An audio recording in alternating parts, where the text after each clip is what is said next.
एक बार की बात है, एक भिखारी था जिसका नाम जोजो था। वह पूरा दिन भीख मांगता और शाम तक उसे बस इतना ही मिलता कि वह खाना खा सके। कभी कभी जब उसे भीख नहीं मिलती तो उसे भूखा ही सोना पड़ता था। जोजो एक टूटी फूटी झोपड़ी में रहता था।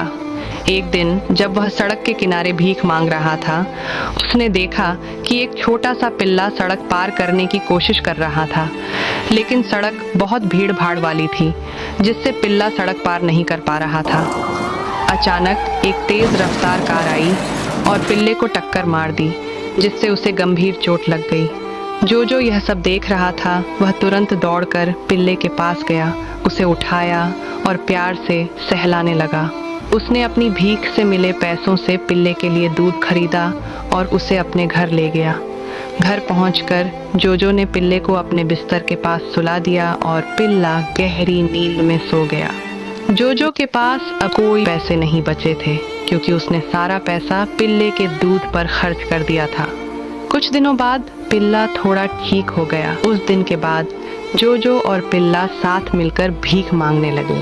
जो भी उन्हें मिलता वे आपस में बांटकर खा लेते। धीरे धीरे वे सबसे अच्छे दोस्त बन गए। जोजो ने पिल्ले का नाम रॉकी रख दिया।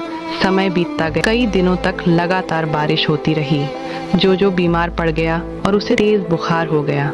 उसकी हालत दिन ब दिन बिगड़ती जा रही थी।